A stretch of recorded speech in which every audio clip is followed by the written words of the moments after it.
एक राजा हाथी पर बैठकर अपने राज्य को भ्रमण कर रहा था। अचानक वह एक दुकान के सामने रुका और अपने मंत्री से कहा, मुझे नहीं पता क्यों, पर मैं इस दुकान के स्वामी को फांसी देना चाहता हूँ। ये सुनकर मंत्री को बहुत ही दुख हुआ, लेकिन जब तक वह राजा से कोई कारण पूछता तब तक राजा आगे बढ़ गया। अगले दिन मंत्री उस दुकानदार से मिलने के लिए एक साधारण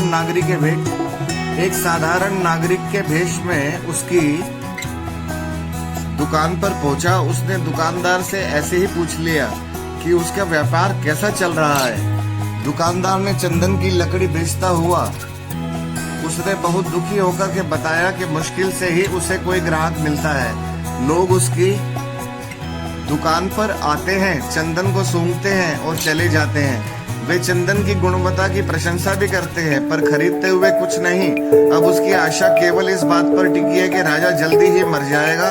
उसकी अंत्येष्टि के लिए बड़ी मात्रा में चंदन की लकड़ी खरीदी जाएगी।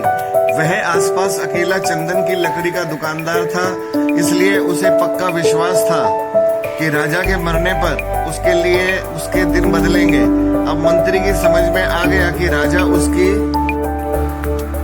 दुकान के सामने क्यों रुका था और क्यों दुकानदार को मार डालने की इच्छा व्यक्त की थी। शायद दुकानदार के नकारात्मक विचारों की तरंगों ने राजा पर वैसा प्रभाव डाला था, जिसने उसको बदले में दुकानदार के प्रति अपने अंदर उसी तरह के नकारात्मक विचारों का अनुभव किया था। बुद्धिमान मंत्री ने इस विषय पर कुछ क्षण तक विचार किया। फिर उसने अपनी पहचान और पिछले दिन की घटना बताए बिना कुछ चंदन उसी तरह के नकारात्मक विचारों का अनुभव किया था। बुद्धिमान मंत्री ने इस विषय पर कुछ क्षण तक विचार किया। फिर उसने अपनी पहचान और पिछले दिन की घटना बताए बिना कुछ चंदन की लकड़ी खरीदने की इच्छा व्यक्त की। दुकानदार बहुत खुश हुआ। उसने चंदन को अच्छी तरह कागज में लपेटकर मंत्री को दे दिया। जब मंत्री महल में लौटा तो वह सीधा दरबार में गया जहां राजा बैठा हुआ था और सूचना दी कि चंदन की लकड़ी के दुकानदार ने उसे एक भेंट भेजी है। राजा को बड़ा आश्चर्य हुआ। जब उसने बंडल को खोला तो उसने सुनहरे रंग के श्रेष्ठ चंदन की लकड़ी और उसकी सुगंध को देखकर बहुत प्रसन्न हुआ। प्रसन्न होकर उसने चंदन के व्यापारी के लिए कुछ सोने के सिक्के भिजवा दिए। राजा को यह सोचकर अपने हृदय में बहुत खेद हुआ कि उसे दुकानदार को मारने की अवांछित विचार आया था। जब दुकानदार को राजा से सोने के सिक्के प्राप्त हुए तो वह भी आश्चर्यचकित हो गया। वह राजा के गुण गाने लगा, जिसने सोने के सिक्के भेजकर उसे गरीबी के अभिशाप से बचा लिया था।